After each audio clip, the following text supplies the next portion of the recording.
जय हिंद दोस्तों, स्वागत है आप सभी का आपके अपने परिवार द लॉजिकल साइंस में। मैं हूं आलोक सिंह आतिश और आज के इस वीडियो सेशन में हम लोग डिस्कस करने वाले हैं मॉडर्न पीरियोडिक टेबल एमसीक्यू के दूसरे क्लास की। जी हां दोस्तों, इससे पीछे के वीडियो सेशन में हम लोगों ने मॉडर्न पीरियोडिक टेबल एमसीक्यू का पहला क्लास देखा था, जहां पे हम लोगों ने वैसे प्रश्नों को डिस्कस करा था जो कि आपके पिछले ग्रुप डी एग्जाम में पूछे गए थे। दोस्तों, आज के इस वीडियो सेशन में भी हम लोग वैसे ही प्रश्नों को डिस्कस करेंगे जो कि आपके पिछले ग्रुप डी एग्जाम में पूछे गए हैं। साथ ही आपकी जानकारी के लिए बताना चाहूँगा कि आज के इस सेशन के जो भी क्वेश्चन है उसका पीडीएफ आपको कहाँ मिलेगा, ये हमारे टेलीग्राम ग्रुप से मिल जाएगा, जिसका लिंक मैंने नीचे डिस्क्रिप्शन में डाल दिया है, आप वहाँ से जाकर के ले सकते हैं। साथ ही अगर आप भी चाहते हैं ग्रुप डी और एनटीपीसी एग्जाम से पहले अपने साइंस को पूरी तरह से कंप्लीट करना, तो आप जुड़ सकते हैं हमारे साथ इस अर्जुना बायो बैच में और साथ ही लक्ष्य फिजिक्स केमिस्ट्री बैच में। दोस्तों, इस बैच से संबंधित किसी भी तरह की जानकारी के लिए आप नीचे दिए गए नंबर पर कॉल या व्हाट्सएप कर सकते हैं। बहरहाल आइए अपने सेशन की शुरुआत करते हैं और चलते हैं पहले क्वेश्चन की तरफ। आपका जो पहला क्वेश्चन है आज के इस सेशन का, क्वेश्चन नंबर 1, क्या पूछा जा रहा है आपसे पूछा जा रहा है कि आधुनिक आवर्त सारणी में परमाणु संख्या 11 से 18 वाले तत्व किस आवर्त में रखे जाते हैं। आपका पहला ऑप्शन दिया हुआ है 1, दूसरा ऑप्शन दिया हुआ है 2, तीसरा ऑप्शन है 4, चौथा ऑप्शन है 3। क्या होगा इसका आंसर? आपसे क्वेश्चन करा जा रहा है कि आधुनिक आवर्त सारणी में परमाणु संख्या 11 से लेकर के 18 तक के जो तत्व होते हैं उसको किस आवर्त में रखा जाता है, यानी कि उसको किस पीरियड में रखा जाता है, आपको ये चीज़ बताना है। अब आप सभी कहेंगे कि गुरुजी ये पता कैसे चलेगा? मेरे मित्र, आसानी से पता कर सकते हैं और इस चीज़ के लिए आप सभी हमेशा अपने माइंड में एक कंसेप्ट रखेंगे। और वो कंसेप्ट क्या है? तो आप सभी ध्यान में रखेंगे कि किसी भी तत्व का जो परमाणु होता है उसमें क्या होता है? तो सर कक्षा होता है जिसमें इलेक्ट्रॉन व्यवस्थित होता है। तो ध्यान में रखिएगा कि जिस तत्व में जितना कक्षा की संख्या होगी, यही कक्षा की संख्या उस तत्व की आवर्त सारणी में क्या बताएगा? आवर्त को बताएगा, यानी कि पीरियड को बताएगा। तो सीधे तौर पे आप ये कह सकते हैं कि गुरुजी किसी भी तत्व में जितनी कक्षा की संख्या होगी वो तत्व उतने ही आवर्त में पाया जाएगा, उतने ही पीरियड में पाया जाएगा। आप चाहें तो इस चीज़ को लिख भी सकते हैं। इसके लिए कंसेप्ट क्या है? तो गुरुजी इसके लिए कंसेप्ट है कि तत्व की कक्षा संख्या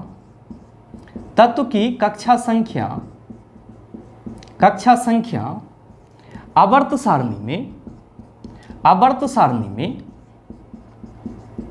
उस तत्व की आवर्त को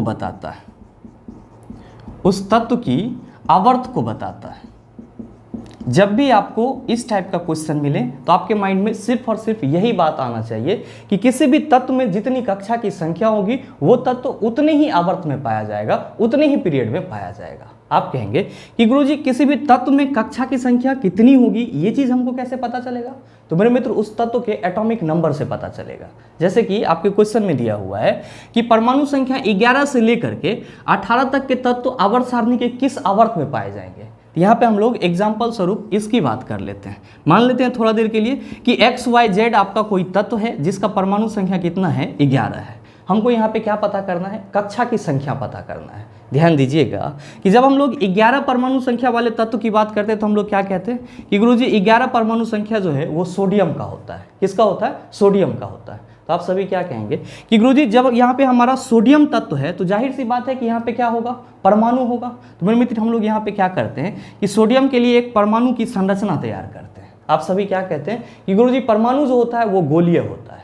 साथ ही परमाणु के केंद्र में क्या होता है? आप कहते हैं नाभिक होता है। और यहाँ पे कौन रहता है? तो आप कहते हैं प्रोटॉन और न्यूट्रॉन रहता है। ध्यान दीजिएगा कि इस नाभिक के चारों ओर क्या होती है? तो वृत्ताकार मार्ग होती है और इसी वृत्ताकार मार्ग को हम लोग क्या कहते हैं? कक्षा कहते हैं। तो आप सभी अब बड़े आराम से कह सकते हैं कि गुरुजी ये जो है ये सोडियम परमाणु का क्या है? नाभिक है।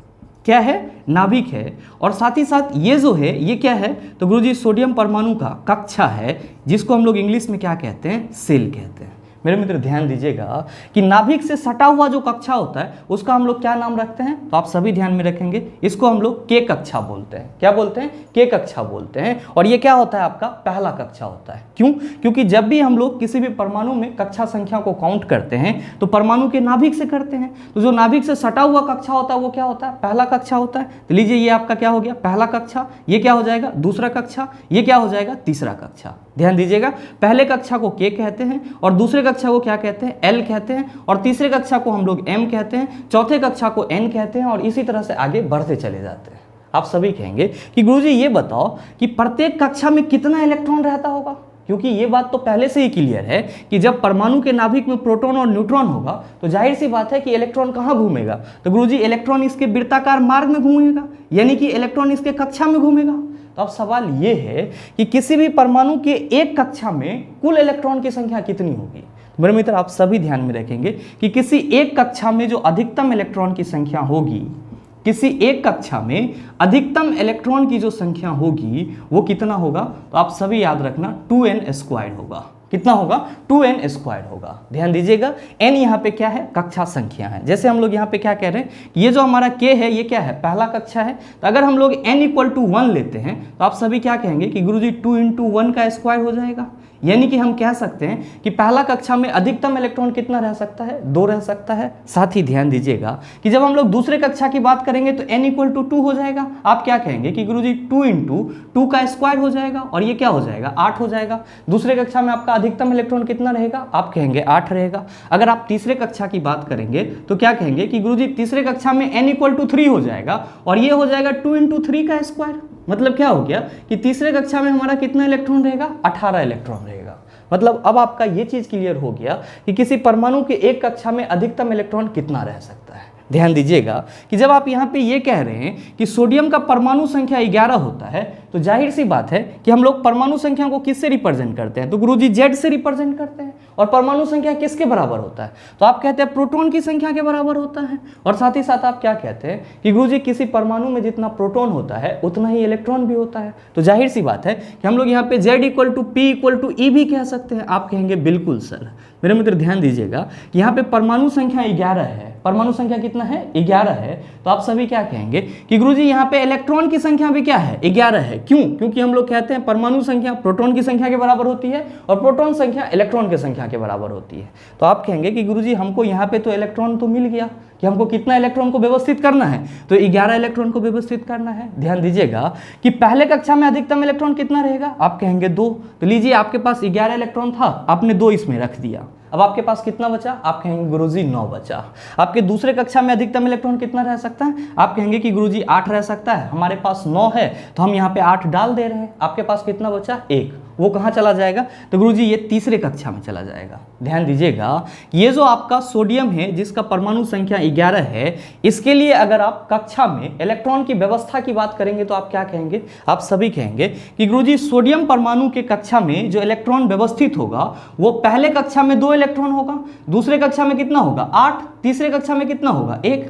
तो जरा सा आप ये बताओ कि आपके सोडियम परमाणु में टोटल कक्षा की संख्या कितनी है। आप सभी कहेंगे गुरुजी कैसी बात कर रहे हैं, इसमें तो सिर्फ 3 ही कक्षा है। कितना कक्षा है, 3 ही कक्षा है। तो मैंने आपको क्या बताया कि तत्व की कक्षा संख्या आवर्त सारणी में उस तत्व की आवर्त को बताता है। तो जरा सा अब आप बताओ कि आपका जो सोडियम परमाणु है ये किस आवर्त में पाया जाएगा। आप कहेंगे कि गुरुजी जब इसमें 3 कक्षा है तो जाहिर सी बात है कि ये तीसरे आवर्त में पाया जाएगा। किस में पाया जाएगा, तीसरे आवर्त में पाया जाएगा। ध्यान दीजिएगा कि आपका अंतिम क्या कहा जा रहा है कि 11 से 18 तक के तत्व किस आवर्त में पाए जाएंगे। तो हम लोग एक बार 18 वाला भी चेक कर लेते हैं। आप सभी क्या कहेंगे कि गुरुजी अगर हम लोग इसके कक्षा में इलेक्ट्रॉन को अरेंज करेंगे तो क्या कहेंगे, तो हम लोग कहेंगे कि गुरुजी पहले कक्षा में 2 इलेक्ट्रॉन चला जाएगा और साथ ही दूसरे कक्षा में कितना जाएगा, 8 जाएगा। हमारे पास कितना इलेक्ट्रॉन है, तो आप कहेंगे कि गुरुजी अगर एटॉमिक नंबर 18 है तो जाहिर सी बात है नंबर ऑफ इलेक्ट्रॉन भी 18 है। तो हमने पहले कक्षा में 2 भर दिया, दूसरे में 8 भर दिया, तो 10 इलेक्ट्रॉन तो हमारा चला गया। हमारे पास कितना बचा, आप कहेंगे कि गुरुजी 8 बचा। 8 आपका कहाँ चला जाएगा, तीसरे कक्षा में चला जाएगा। इसका मतलब ये हुआ कि परमाणु संख्या 11 से लेकर के 18 तक के जो तत्व होंगे, परमाणु संख्या 11 से लेकर 18 तक के जो तत्व होंगे उन सभी में कितना कक्षा होगा, आप कहेंगे गुरुजी 3 कक्षा होगा। और ये सभी किस आवर्त में पाए जाएंगे, आप सभी कहेंगे कि गुरुजी 11 से लेकर के 18 तक के जो तत्व होंगे वे सब के सब तीसरे आवर्त में पाए जाएंगे। तो आपसे जो क्वेश्चन पूछा जा रहा है कि आधुनिक आवर्त सारणी में परमाणु संख्या 11 से 18 वाले तत्व किस आवर्त में रखे जाते हैं। अब आप बताओ कि आपके इस क्वेश्चन का सही आंसर क्या होगा।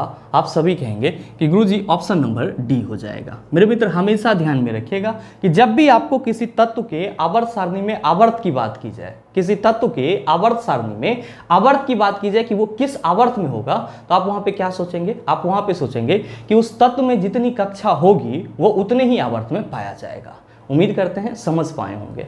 चलते हैं अगले क्वेश्चन की तरफ। आपका जो अगला क्वेश्चन है क्वेश्चन नंबर 2, बड़ा ही हलवा सा सवाल आपसे पूछा जा रहा है कि यदि किसी तत्व का इलेक्ट्रॉनिक विन्यास 282 है तो यह आधुनिक आवर्त सारणी के किस आवर्त से संबंधित होगा। ऑप्शन दिया हुआ है 12, दूसरा ऑप्शन है 4, तीसरा ऑप्शन है 3, चौथा ऑप्शन है 2। बताइए ना बनेगा, आसानी से बन जाएगा। आपसे क्या कहा जा रहा है कि यदि किसी तत्व का इलेक्ट्रॉनिक कन्फिग्रेशन, यदि किसी तत्व का इलेक्ट्रॉनिक कन्फिग्रेशन कितना दिया हुआ है, तो गुरुजी इलेक्ट्रॉनिक कन्फिग्रेशन दिया हुआ है 282। मेरे मित्र ध्यान में रखिएगा, इसी को हम लोग शुद्ध हिंदी में क्या कहते हैं, इलेक्ट्रॉनिक विन्यास कहते हैं। क्या कहते हैं, इलेक्ट्रॉनिक विन्यास कहते हैं। अच्छा, आप सभी इस इलेक्ट्रॉनिक विन्यास को देख करके क्या अंदाजा लगा रहे हैं, तो आप सभी कहेंगे कि गुरुजी हम लोग अंदाजा लगा रहे हैं कि जिस तत्व की बात की जा रही है उसके पहले कक्षा में 2 इलेक्ट्रॉन है और दूसरे कक्षा में 8 इलेक्ट्रॉन है और तीसरे कक्षा में कितना इलेक्ट्रॉन है, तो 2 इलेक्ट्रॉन है। इसका मतलब ये हुआ कि इस तत्व में टोटल कक्षा की संख्या कितनी है, तो आप सभी कहेंगे कि गुरुजी इसमें टोटल कक्षा की संख्या 3 है। दैट्स वाई ये आपका किस आवर्त में पाया जाएगा, आप कहेंगे कि गुरुजी ये आवर्त 3 में पाया जाएगा। किस में पाया जाएगा, आवर्त 3 में पाया जाएगा। इसका मतलब ये हुआ कि आपके इस क्वेश्चन का सही आंसर क्या हो जाएगा, आप सभी कहेंगे कि गुरुजी ऑप्शन नंबर सी हो जाएगा। मेरे मित्र ध्यान में रखिएगा कि जहां भी आपको किसी भी तत्व का इलेक्ट्रॉनिक कॉन्फ़िगरेशन इस रूप में लिखा हुआ मिले, कहीं पे भी SPDF का जिक्र ना किया गया हो, तो आप सभी क्या कहेंगे कि ये जो इलेक्ट्रॉनिक कॉन्फ़िगरेशन है ये किस आधार पे है, तो आप सभी याद रखना कि ये कक्षा के आधार पे है। किस आधार पे है, कक्षा के आधार पे है। और हमेशा ध्यान में रखेंगे कि किसी भी तत्व का इलेक्ट्रॉनिक कॉन्फ़िगरेशन आप 2 तरीके से लिख सकते हैं, पहला उसके कक्षा के आधार पर और दूसरा उप कक्षा के आधार पर। आप कहेंगे कि गुरुजी कैसे लिखेंगे, तो आपको परेशान नहीं होना है, जल्द ही आपको इलेक्ट्रॉनिक विन्यास कैसे लिखे इस पे आपको वीडियो मिलने जा रहा है। बहरहाल उम्मीद करते हैं समझ पाए होंगे। चलते हैं अगले क्वेश्चन की तरफ। आपका जो अगला क्वेश्चन है, क्वेश्चन नंबर 3, क्या पूछा जा रहा है आपसे, आपसे पूछा जा रहा है कि फर्स्ट आवर्त के दोनों एलिमेंट में डैश में संयोजी इलेक्ट्रॉन उपस्थित होते हैं। ऑप्शन दिया हुआ है K कोष, दूसरा ऑप्शन है M कोष, तीसरा ऑप्शन है S कोष, चौथा ऑप्शन है N कोष। क्या होगा इसका आंसर। आपसे क्वेश्चन करा जा रहा है कि आवर्त सारणी के पहले आवर्त में जो 2 तत्व हैं उनमें जो संयोजी इलेक्ट्रॉन की संख्या होती है वो किस कक्षा में उपस्थित होता है, किस कोष में उपस्थित होता है, ये चीज आपको बताना है। आप कहेंगे कि गुरुजी पहले ये बताओ कि फर्स्ट आवर्त में यानी कि फर्स्ट पीरियड में कौन से 2 तत्व मौजूद हैं। तो मेरे मित्र आप सभी ध्यान में रखेंगे और मैंने कल के सेशन में भी बताया है कि आवर्त सारणी के पहले आवर्त में हाइड्रोजन और हीलियम मौजूद है। आवर्त सारणी के पहले आवर्त में जो 2 तत्व मौजूद हैं उसमें आपका पहला हाइड्रोजन है और दूसरा क्या है, हीलियम है। आपसे क्वेश्चन क्या करा जा रहा है कि हाइड्रोजन और हीलियम में जो संयोजी इलेक्ट्रॉन होगी वो इसके किस कक्षा में उपस्थित होगी। आप फिर से कहेंगे कि गुरुजी ये बताओ कि संयोजी इलेक्ट्रॉन क्या होता है। तो मेरे मित्र आप सभी ध्यान में रखेंगे कि संयोजी इलेक्ट्रॉन को ही हम लोग क्या कहते हैं इंग्लिश में, तो गुरुजी संयोजी इलेक्ट्रॉन को हम लोग इंग्लिश में वैलेंस इलेक्ट्रॉन कहते हैं। क्या कहते हैं, वैलेंस इलेक्ट्रॉन कहते हैं। और बड़ा ही सरल शब्दों में ध्यान में रखिएगा कि किसी भी परमाणु के बाह्यतम कक्षा में जितना इलेक्ट्रॉन उपस्थित होता है वही उसकी क्या कहलाती है, संयोजी इलेक्ट्रॉन कहलाती है, वैलेंस इलेक्ट्रॉन कहलाता है। तो आप चाहें तो इस चीज को नोट डाउन भी कर सकते हैं, क्या कि परमाणु के बाह्यतम कक्षा में उपस्थित, परमाणु के बाह्यतम कक्षा में उपस्थित, बाह्यतम कक्षा में उपस्थित इलेक्ट्रॉन की संख्या, इलेक्ट्रॉन की संख्या उस परमाणु की संयोजी इलेक्ट्रॉन कहलाती है। क्या कहलाती है, संयोजी इलेक्ट्रॉन कहलाती है। जैसे कि अगर हम लोग बात करें एक एग्जाम्पल की, तो अभी जस्ट हम लोगों ने सोडियम परमाणु का एटॉमिक स्ट्रक्चर देखा है। आप क्या कहते हैं कि गुरुजी सोडियम परमाणु का जो एटॉमिक नंबर होता है वो होता है 11। तो अगर हम लोग इसमें इसके कक्षा में इलेक्ट्रॉन का अरेंजमेंट करते हैं तो हम लोग कहते हैं कि K जो होता है इसका पहला कक्षा होता है, L जो होता है वो इसका दूसरा कक्षा होता है, M जो होता है वो इसका क्या होता है, तीसरा कक्षा होता है। तो K कक्षा में कितना इलेक्ट्रॉन जाएगा, आप कहेंगे 2, L में कितना जाएगा 8, M में कितना जाएगा, आप कहेंगे कि गुरुजी 1 जाएगा। तो जरा सा आप ये बताओ कि सोडियम परमाणु में M कक्षा के अलावा और कोई कक्षा है, आप कहेंगे बिल्कुल नहीं। तो हमेशा ध्यान में रखेंगे कि अगर किसी कक्षा के बाद और कोई कक्षा ना हो तो वो कक्षा क्या कहलाएगा, उस परमाणु का बाह्यतम कक्षा कहलाएगा। यानी कि सोडियम परमाणु का जो तीसरा कक्षा है वो सोडियम परमाणु के लिए क्या है, बाह्यतम कक्षा है। और ध्यान दीजिएगा कि इस बाह्यतम कक्षा में कितना इलेक्ट्रॉन उपस्थित है, तो गुरुजी 1 इलेक्ट्रॉन उपस्थित है। तो जाहिर सी बात है कि सोडियम परमाणु में संयोजी इलेक्ट्रॉन की संख्या कितनी होगी, आप कहेंगे 1 होगी। कितनी होगी, 1 होगी।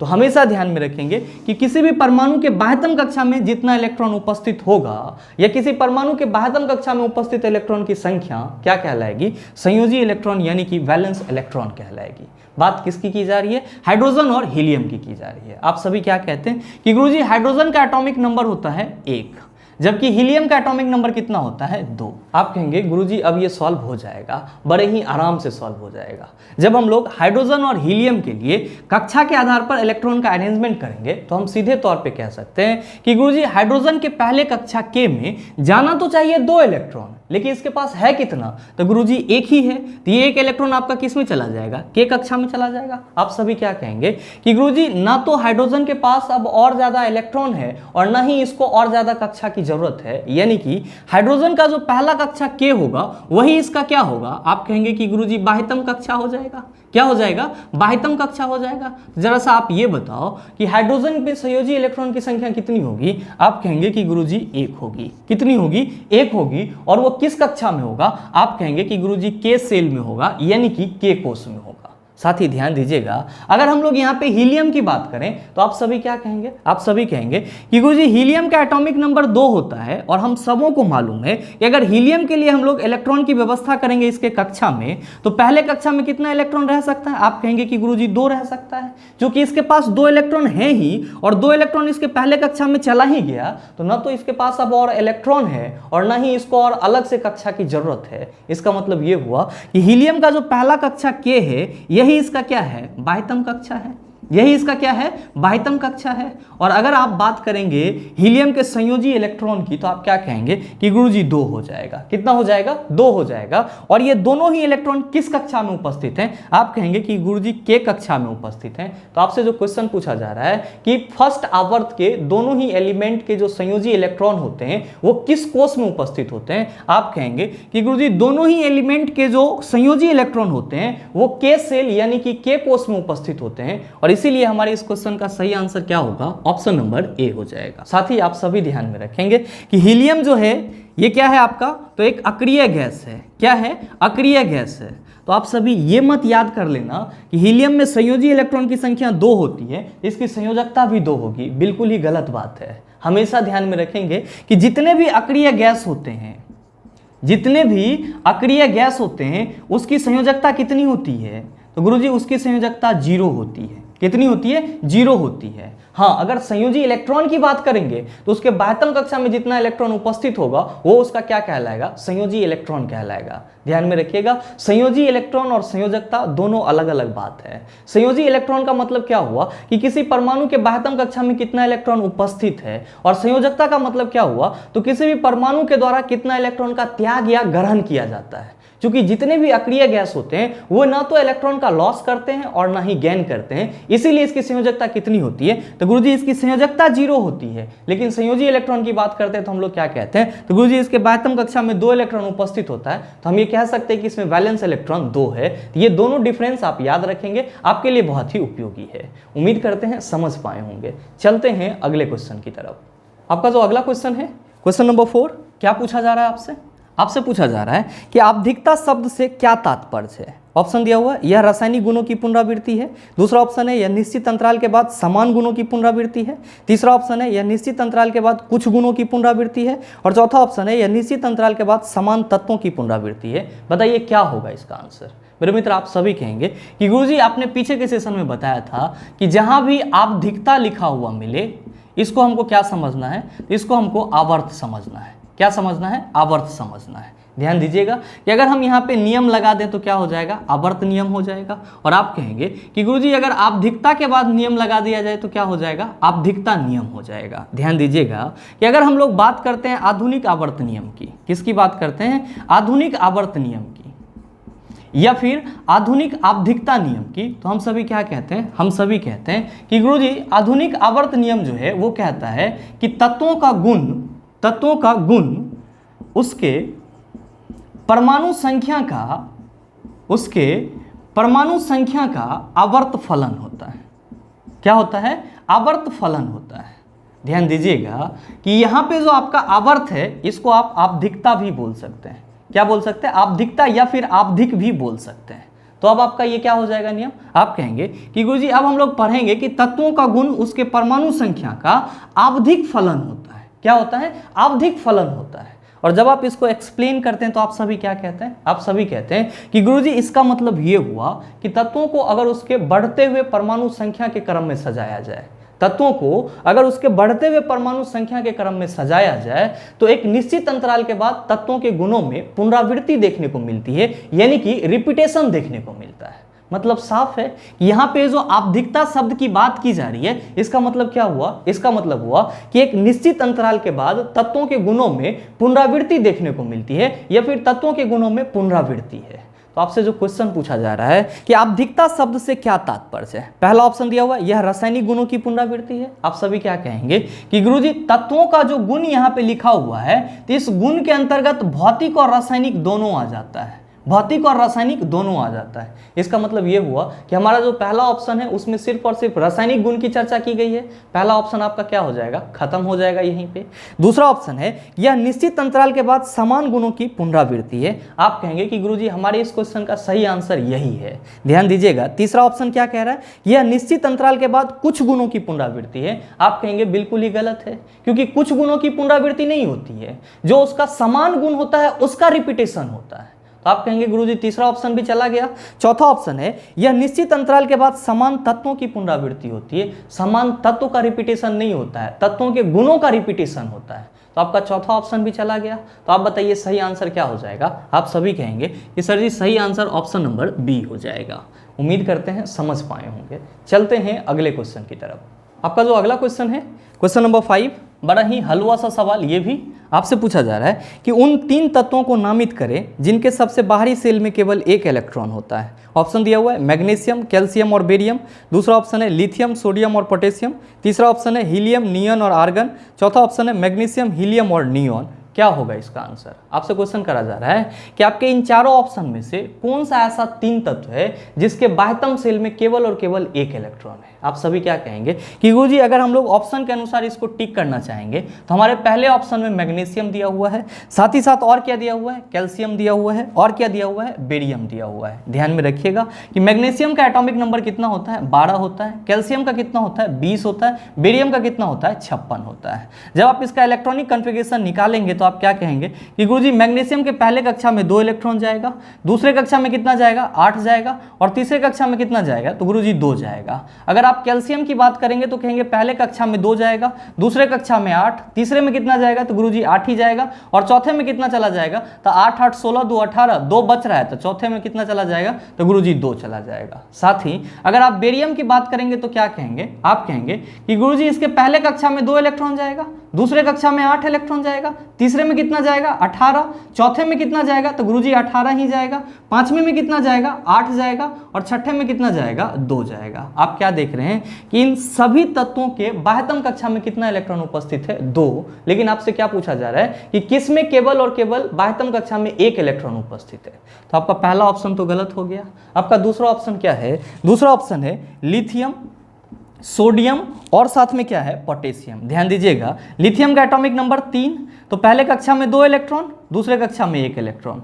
सोडियम का एटॉमिक नंबर कितना है, 11, तो पहले कक्षा में 2 इलेक्ट्रॉन, दूसरे में 8, तीसरे में कितना जाएगा, तो गुरुजी 1 जाएगा। पोटेशियम का एटॉमिक नंबर कितना होता है, गुरुजी 19 होता है, तो पहले कक्षा में 2 इलेक्ट्रॉन जाएगा, दूसरे में 8, तीसरे में 8, और चौथे में कितना जाएगा, तो गुरुजी 1 इलेक्ट्रॉन जाएगा। आप सभी क्या देख रहे हैं कि जो आपका लिथियम है, सोडियम है, पोटेशियम है, इन सभी के बाह्यतम कक्षा में कितना इलेक्ट्रॉन उपस्थित है, 1 इलेक्ट्रॉन उपस्थित है। और क्वेश्चन आपसे यही पूछा जा रहा है, तो आप बताइए कि आपके इस क्वेश्चन का सही आंसर क्या हो जाएगा। आप सभी कहेंगे कि गुरुजी ऑप्शन नंबर बी हो जाएगा। साथ ही ध्यान में रखिएगा कि आपका जो तीसरा और चौथा ऑप्शन दिया हुआ है उसमें आपका कोई भी ऐसा तत्व नहीं है जिसके बाह्यतम कक्षा में 1 इलेक्ट्रॉन उपस्थित हो, न हो तो आप चेक करके भी देख सकते हैं। बहरहाल उम्मीद करते हैं आप समझ पाए होंगे। चलते हैं अगले क्वेश्चन की तरफ। आपका जो अगला क्वेश्चन है, क्वेश्चन नंबर 6, क्या पूछा जा रहा है आपसे, आपसे पूछा जा रहा है कि डी ब्लॉक के तत्व किस में पाए जाते हैं। ऑप्शन दिया हुआ है केवल 18वें समूह, दूसरा ऑप्शन है केवल 8वें समूह के तत्व, तीसरा ऑप्शन है 9वें समूह के तत्व, चौथा ऑप्शन है दूसरे से 13 के बीच में।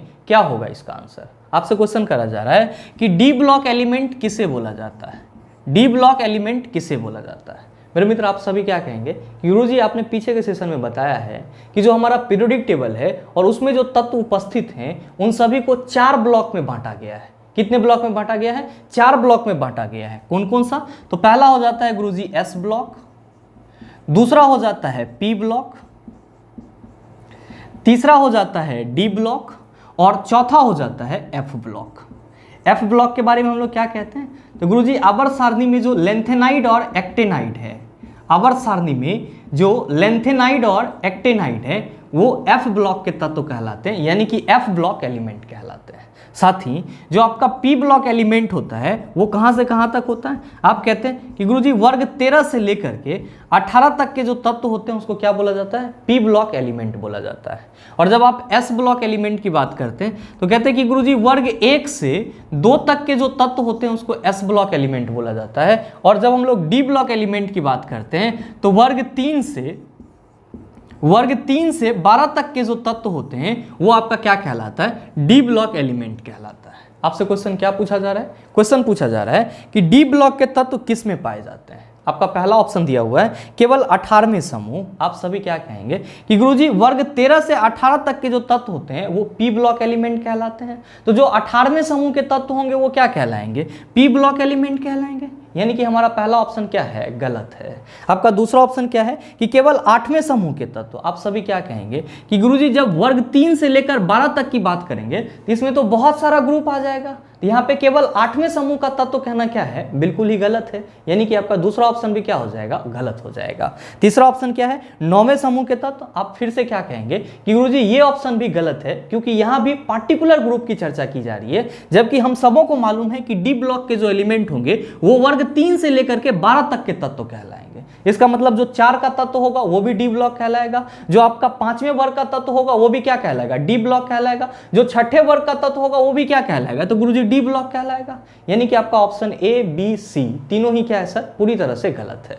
चौथा ऑप्शन में दिया हुआ है कि दूसरे से 13 के बीच में। ध्यान दीजिएगा कि आपके चौथे ऑप्शन में भरमाने के लिए आपको इस तरह से लिखा गया है, जबकि वो वहां पे लिख दिया है। क्या लिखा है? तो ब्रैकेट में 3 से 12 दे दिया है। तो अगर आपको ये चीज याद है तो आप तो पहले से आंसर टिक कर लेंगे, और अगर नहीं याद है तो आप यहाँ पे कंफ्यूज हो जाएंगे। ध्यान दीजिएगा कि जब हम लोग यहाँ पे कह रहे हैं कि सर हमारे ऑप्शन में दिया हुआ है दूसरे से 13 के बीच, दूसरे से 13 के बीच, तो इसका मतलब यह हुआ कि दूसरा तो हमारा चला जाएगा। अब दूसरे से 13 के बीच में, यानी कि दूसरे से 13 के बीच में 3 से लेकर 12 आएगा। दूसरे से 13 के बीच में कौन कौन आएगा? तो गुरुजी 3 से लेकर 12 आएगा। इसका मतलब यह हुआ कि हमारे इस क्वेश्चन का सही आंसर क्या हो जाएगा? गुरुजी ऑप्शन नंबर डी हो जाएगा। क्यों? क्योंकि डी ब्लॉक के एलिमेंट वर्ग 3 से 12 तक के तत्व को कहते हैं, और दूसरा से 13 के बीच में कहने का मतलब हुआ 3 से 12 की बात की जा रही है। उम्मीद करते हैं समझ पाए होंगे। चलते हैं अगले क्वेश्चन की तरफ। आपका जो अगला क्वेश्चन है, क्वेश्चन नंबर 7, बड़ा ही आसान सा सवाल आपसे पूछा जा रहा है कि आवर्त सारणी के समूह में सभी तत्वों के डैश समान होते हैं। ऑप्शन दिया हुआ है परमाणु क्रमांक, दूसरा ऑप्शन है परमाणु भार, तीसरा ऑप्शन है संयोजी इलेक्ट्रॉन की संख्या, चौथा ऑप्शन है न्यूट्रॉनों की संख्या। मेरे मित्र, आप सभी हमेशा ध्यान में रखेंगे कि आपके आवर्त सारणी में जो वर्ग हैं, आपके आवर्त सारणी में जो वर्ग हैं जिसको आप समूह भी बोलते हैं, तो किसी एक वर्ग में जितने भी तत्व पाए जाएंगे, किसी एक वर्ग में जितने भी तत्व पाए जाएंगे, इन सभी की संयोजी इलेक्ट्रॉन की संख्या क्या होगी? समान होगी। क्या होगी? संयोजी इलेक्ट्रॉन की संख्या समान होगी। तो आप ये चीज गांठ बांध लेंगे अपने माइंड में कि आवर्त सारणी के किसी एक वर्ग में, किसी एक समूह में जितने भी तत्व मौजूद होते हैं उन सभी की संयोजी इलेक्ट्रॉन की संख्या क्या होती है? समान होती है। और इसीलिए ये सभी के सभी क्या होते हैं? एक ही वर्ग में मौजूद होते हैं। तो आपसे जो क्वेश्चन पूछा जा रहा है उसका सीधा सीधा आंसर क्या हो जाएगा? आप सभी कहेंगे कि गुरुजी ऑप्शन नंबर सी हो जाएगा। साथ ही आप सभी के मन में चल रहा होगा कि गुरुजी ये बताओ कि अगर हमसे क्वेश्चन ये पूछ दिया जाए कि कोई तत्व किस वर्ग में पाया जाएगा, किस समूह में पाया जाएगा, तो हम कैसे काउंट करेंगे? तो मेरे मित्र, आप सभी ध्यान में रखेंगे कि कोई भी तत्व आपका उसी वर्ग में पाया जाएगा जितना कि उसका क्या होगा? संयोजी इलेक्ट्रॉन की संख्या होगा। आप कहेंगे कैसे? तो ध्यान दीजिएगा, अभी जस्ट मैंने आपको बताया है कि मैग्नीशियम के अगर हम लोग एटॉमिक नंबर की बात करते हैं तो क्या कहते हैं कि गुरुजी 12 होता है। जब आप इसका संयोजी इलेक्ट्रॉन निकालेंगे तो आप क्या कहेंगे कि गुरुजी इसके पहले कक्षा में 2 इलेक्ट्रॉन जाएगा, दूसरे कक्षा में 8 इलेक्ट्रॉन जाएगा, और तीसरे कक्षा में कितना जाएगा? 2 इलेक्ट्रॉन जाएगा। तीसरा कक्षा इसका क्या होगा? बाह्यतम कक्षा होगा। ध्यान दीजिएगा, बाह्यतम कक्षा में उपस्थित इलेक्ट्रॉन क्या कहलाएगा? संयोजी इलेक्ट्रॉन कहलाएगा। तो मैग्नीशियम का संयोजी इलेक्ट्रॉन कितना है? आप कहेंगे 2 है। मैग्नीशियम का संयोजी इलेक्ट्रॉन कितना है? आप कहेंगे 2 है। तो मैग्नीशियम आपका किस वर्ग में, यानी कि किस समूह में पाया जाएगा? तो मैग्नीशियम आपका वर्ग 2 में पाया जाएगा। किस में पाया जाएगा, वर्ग 2 में पाया जाएगा। तो आप हमेशा ध्यान में रखेंगे कि आवर्त सारणी के किसी एक वर्ग में जितने भी तत्व पाए जाते हैं उन सभी का संयोजी इलेक्ट्रॉन क्या होता है, तो गुरुजी समान होता है, या फिर संयोजी इलेक्ट्रॉन की संख्या क्या होती है, समान होती है। और साथ ही साथ किसी भी तत्व के संयोजी इलेक्ट्रॉन से हम ये पता कर सकते हैं कि आवर्त सारणी के वो किस ग्रुप में पाया जाएगा। उम्मीद करते हैं समझ पाए होंगे। चलते हैं अगले क्वेश्चन की तरफ। आपका जो अगला क्वेश्चन है, क्वेश्चन नंबर 8, क्या पूछा जा रहा है आपसे? आपसे पूछा जा रहा है कि यदि किसी तत्व के नाभिक में 12 प्रोटॉन हैं तो यह समूह डैश से संबंधित होता है। ऑप्शन दिया हुआ है 2, दूसरा ऑप्शन है 4, तीसरा ऑप्शन है 8, चौथा ऑप्शन है 6। क्या होगा इसका आंसर? आपसे क्वेश्चन करा जा रहा है कि यदि किसी तत्व के नाभिक में 12 प्रोटॉन है, ध्यान दीजिएगा, मान लेते हैं थोड़ा देर के लिए कि कोई तत्व X है और इसके नाभिक में प्रोटॉन की संख्या कितनी है, 12 है। तो आपसे क्या कहा जा रहा है? आपसे कहा जा रहा है तो यह समूह डैश से संबंधित होगा, यानी कि ये किस वर्ग में पाया जाएगा।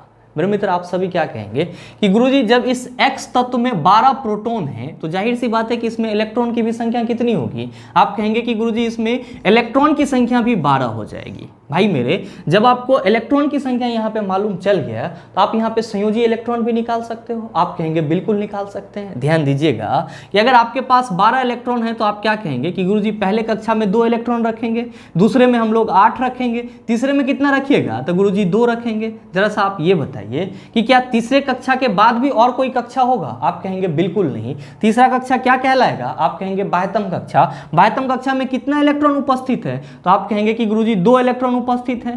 तो जरा सा आप ये बताओ कि संयोजी इलेक्ट्रॉन कितना हो जाएगा? आप कहेंगे 2। मैंने अभी जस्ट आपको क्या बताया कि किसी भी परमाणु में जितना संयोजी इलेक्ट्रॉन उपस्थित होता है वो उतने ही वर्ग में पाया जाता है, यानी कि परमाणु की जो संयोजी इलेक्ट्रॉन की संख्या होती है वो उसके वर्ग संख्या के बराबर होती है। क्योंकि आपका जो ये तत्व है जिसके नाभिक में 12 प्रोटॉन है उसकी संयोजी इलेक्ट्रॉन कितनी है? 2 है, इसीलिए कहां पाई जाएगी? तो गुरुजी ये वर्ग 2 में पाई जाएगी। किस में पाई जाएगी? तो गुरुजी ये वर्ग 2 में पाई जाएगी। तो आपसे जो क्वेश्चन पूछा जा रहा है उसका सही ऑप्शन क्या होगा? आप सभी कहेंगे सर ऑप्शन नंबर ए हो जाएगा। मेरे मित्र ध्यान में रखेंगे, और आप सभी ने अभी जस्ट देखा भी है कि ये जो आपका 12 प्रोटॉन है एक्चुअली ये किस में होता है? तो गुरुजी मैग्नीशियम में होता है। किस में होता है? मैग्नीशियम में होता है। तो आप सभी ध्यान में रखना कि मैग्नीशियम में कितने प्रोटॉन होते हैं? 12 प्रोटॉन होते हैं। तो जाहिर सी बात है नंबर ऑफ इलेक्ट्रॉन कितना होगा? तो गुरुजी 12 ही हो जाएगा। ध्यान में रखेंगे कि किसी भी तत्व का जो परमाणु संख्या होता है वो प्रोटॉन की संख्या के बराबर होता है, और जो प्रोटॉन की संख्या होती है वो इलेक्ट्रॉन की संख्या के बराबर होता है। तो अगर आपको परमाणु संख्या मालूम है तो प्रोटॉन संख्या निकाल सकते हैं, और अगर आपको प्रोटॉन संख्या मालूम है तो परमाणु संख्या लिख सकते हैं, साथ में इलेक्ट्रॉन संख्या भी लिख सकते हैं। तो ये आपका बेसिक कंसेप्ट है, ये सब चीजें आप अपने माइंड में रखिएगा। बहरहाल उम्मीद करते हैं आप समझ पाए होंगे। चलते हैं अगले क्वेश्चन की तरफ। आपका जो अगला क्वेश्चन है, क्वेश्चन नंबर 9, बड़ा ही हलवा सा सवाल। आपसे पूछा जा रहा है कि एक तत्व का इलेक्ट्रॉनिक विन्यास 281 है, इसे डैश में शामिल किया जाता है। ऑप्शन दिया हुआ है तृतीय आवर्त के समूह 17, आपका दूसरा ऑप्शन है 8वें आवर्त के समूह 1, आपका तीसरा ऑप्शन है तृतीय आवर्त के समूह 1, और चौथा ऑप्शन है प्रथम आवर्त के समूह 3। क्या होगा इसका आंसर? आपसे क्वेश्चन करा जा रहा है कि एक तत्व का इलेक्ट्रॉनिक विन्यास 281 है, तो आपसे ये पूछा जा रहा है कि ये आवर्त सारणी के किस आवर्त में पाया जाएगा, और साथ ही साथ किस समूह यानी कि किस वर्ग में पाया जाएगा। आप सभी क्या कहेंगे कि गुरुजी बड़ा ही आसान है। हम सभी कह सकते हैं कि यहाँ पे पहले कक्षा में 2 इलेक्ट्रॉन है, दूसरे कक्षा में 8, तीसरे कक्षा में 1 इलेक्ट्रॉन है, यानी कि इस तत्व में टोटल कक्षा की संख्या कितनी है? 3 है। तो जाहिर सी बात है कि ये तीसरे आवर्त में पाया जाएगा। किस आवर्त में पाया जाएगा? तीसरे आवर्त में पाया जाएगा। साथ ही आप सभी कहेंगे कि गुरुजी इसमें तीसरे कक्षा के बाद और कोई कक्षा नहीं है, तो जाहिर सी बात है कि इसका जो तीसरा कक्षा है वही क्या है? इसका बाह्यतम कक्षा है, और बाह्यतम कक्षा में कितना इलेक्ट्रॉन उपस्थित है? 1। तो संयोजी इलेक्ट्रॉन इसका कितना हो गया? आप कहेंगे कि गुरुजी संयोजी इलेक्ट्रॉन जो है वो 1 हो गया। और हम सभी ने अभी जस्ट देखा है कि किसी भी तत्व का जो संयोजी इलेक्ट्रॉन होता है वो आवर्त सारणी में उसके वर्ग संख्या को बताता है। क्योंकि यहाँ पे संयोजी इलेक्ट्रॉन की संख्या 1 है तो हम कह सकते हैं कि गुरुजी ये आवर्त सारणी के वर्ग 1 में पाया जाएगा। तो आपसे जो क्वेश्चन पूछा जा रहा है कि एक तत्व का इलेक्ट्रॉनिक विन्यास 281 है, इसे डैश में शामिल किया जाता है, आप सभी क्या कहेंगे कि गुरुजी इसे तीसरे आवर्त के समूह 1 में शामिल किया जाता है। तो आप बताओ कि आपके इस क्वेश्चन का सही आंसर क्या हो जाएगा? आप सभी कहेंगे कि Guruji option number C is the right answer of this question. उम्मीद करते हैं समझ पाए होंगे। चलते हैं अगले क्वेश्चन की तरफ। आपका जो अगला क्वेश्चन है, क्वेश्चन नंबर 10, क्या पूछा जा रहा है आपसे?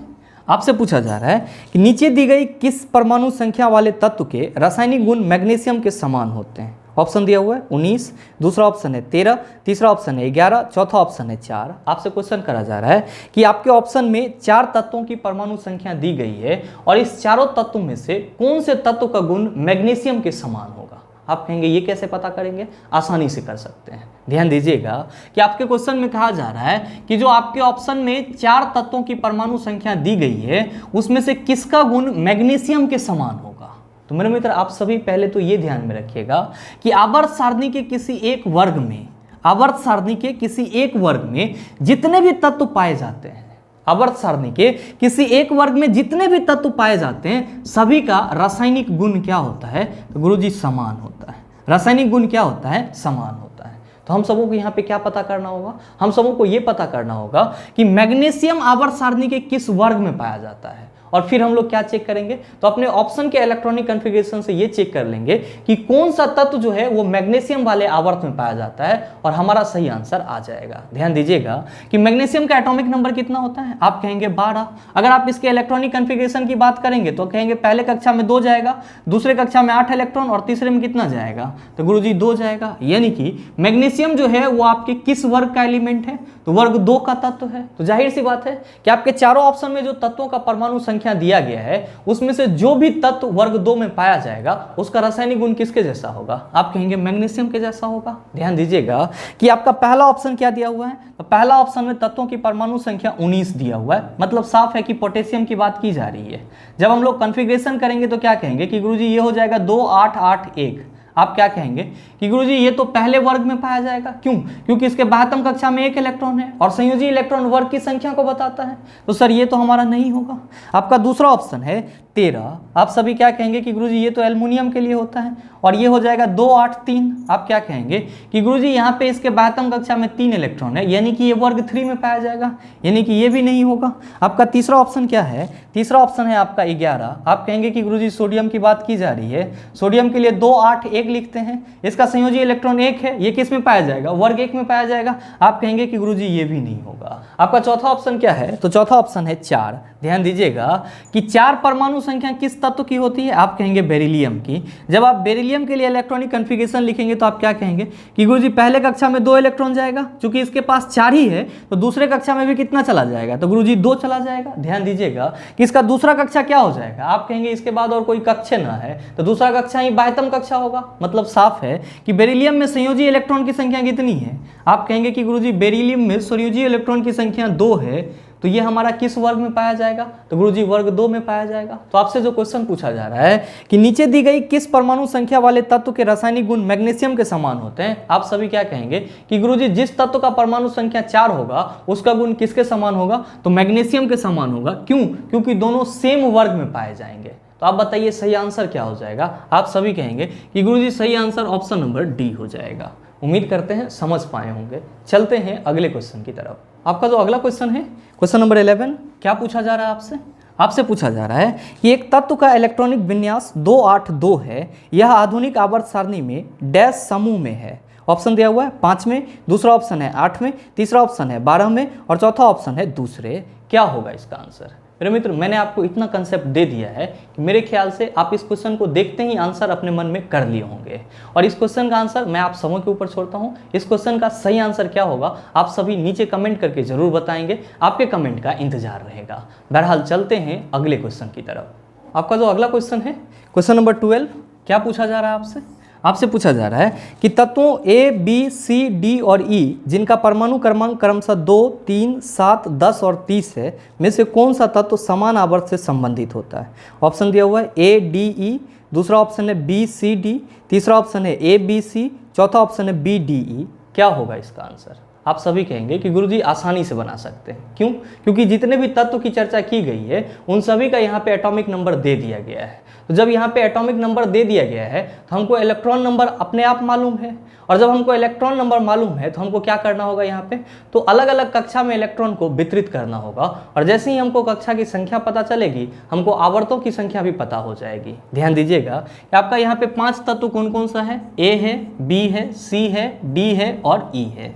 ध्यान देंगे ए का परमाणु संख्या कितना है, 2 है, तो आप सभी क्या कहेंगे कि गुरुजी इसमें इलेक्ट्रॉन की संख्या भी कितनी होगी, 2 ही होगी। तो इसके पहले कक्षा में कितना इलेक्ट्रॉन जाएगा, आप कहेंगे 2 जाएगा।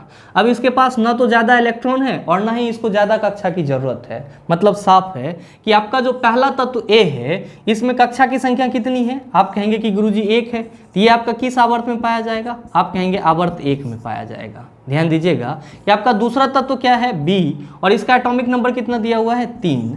जब आप इसको सजाएंगे तो क्या कहेंगे, आप कहेंगे पहले कक्षा में 2 इलेक्ट्रॉन जाएगा और दूसरे में 1 जाएगा, यानी कि इसके पास कितनी कक्षा होगी, आप कहेंगे 2 कक्षा होगी। जब 2 कक्षा होगी तो किस आवर्त में पाया जाएगा, आप कहेंगे कि गुरुजी ये आवर्त 2 में पाया जाएगा। ध्यान दीजिएगा कि सी का एटॉमिक नंबर कितना दिया हुआ है, 7 दिया हुआ है। जब आप इसको सजाएंगे तो क्या कहेंगे, पहले कक्षा में 2 इलेक्ट्रॉन जाएगा और गुरुजी दूसरे कक्षा में जाएगा 5। दूसरे कक्षा में नियमता जाना तो 8 चाहिए, क्योंकि इसके पास 7 है, हमने 2 पहले कक्षा में रख दिया तो बचा कितना, 5 बचा। तो ये कहाँ चला गया, दूसरे कक्षा में। इसके पास भी कितना कक्षा हो गया सर, 2, यानी कि ये भी किस में पाया जाएगा, तो गुरुजी ये भी आवर्त 2 में ही पाया जाएगा। ध्यान देंगे आपका अगला है डी, जिसका एटॉमिक नंबर कितना दिया हुआ है, 10। आप क्या कहेंगे कि गुरुजी इसके लिए अगर हम लोग इलेक्ट्रॉन का वितरण देखेंगे तो पहले कक्षा में 2 जाएगा और दूसरे कक्षा में कितना जाएगा, 8। इसमें भी क्या है, 2 ही कक्षा है, तो ये भी आपका किस आवर्त में पाया जाएगा, आप कहेंगे दूसरे आवर्त में ही पाया जाएगा। आप क्या देख रहे हैं कि जो आपका बी है, जो आपका तत्व सी है और जो आपका तत्व डी है, ये तीनों ही किस आवर्त में पाए जा रहे हैं, तो आप कहेंगे कि गुरुजी आवर्त 2 में पाए जा रहे हैं। इसीलिए हम कह सकते हैं कि ये तीनों ही समान आवर्त में पाए जाते हैं। साथ ही आप सभी कहेंगे कि गुरुजी यहाँ पे ई का एटॉमिक नंबर 30 दिया हुआ है, तो जब आप इसके लिए इलेक्ट्रॉन का वितरण देखेंगे तो आप क्या कहेंगे कि गुरुजी पहले कक्षा में 2 जाएगा, दूसरे में 8 जाएगा, तीसरे में 18 जाएगा और चौथे में कितना जाएगा, 2 जाएगा। यानी कि ये जो आपका ई तत्व है इसमें कितना कक्षा है, आप कहेंगे सर 4 कक्षा है। तो ये आपका किस आवर्त में जाएगा, आप कहेंगे कि गुरुजी ये आवर्त 4 में जाएगा। किस आवर्त में जाएगा, आवर्त 4 में जाएगा। आपसे क्वेश्चन क्या पूछा जा रहा है, क्वेश्चन पूछा जा रहा है कि तत्वों ए, बी, सी, डी और ई जिनका परमाणु क्रमांक क्रमशः 2, 3, 7, 10 और 30 है, में से कौन सा तत्व समान आवर्त से संबंधित होता है। आप क्या कहेंगे कि जो हमारा बी तत्व है, जो हमारा सी तत्व है और जो हमारा डी तत्व है, ये तीनों ही क्या है, समान आवर्त से संबंधित है, और इसीलिए हमारे इस क्वेश्चन का सही आंसर क्या हो जाएगा, ऑप्शन नंबर बी हो जाएगा। मेरे मित्र उम्मीद करते हैं यहाँ तक के जितने भी क्वेश्चन थे उन सभी को आप आसानी से समझ पाए होंगे। अब इस टाइप का प्रश्न अगर आपको दोबारा दे दिया जाए, मेरे ख्याल से आप उसका जवाब भी आसानी से दे सकते हैं। साथ ही उम्मीद करते हैं कि ये वीडियो आपको अच्छा लगा होगा। अगर आपको अच्छा लगा तो वीडियो को लाइक कीजिएगा, ज़्यादा से ज़्यादा शेयर कीजिएगा, और हाँ, अगर आप चैनल पर नए हैं तो सब्सक्राइब करके बेल आइकन दबा लीजिएगा, ताकि इस तरह के एग्जाम रिलेवेंट वीडियो का नोटिफिकेशन सबसे पहले आपके पास पहुँचे और आप उसको सबसे पहले देख पाओ। मिलते हैं फिर अगले सेशन में, तब तक के लिए best of luck. Thank you, have a nice day.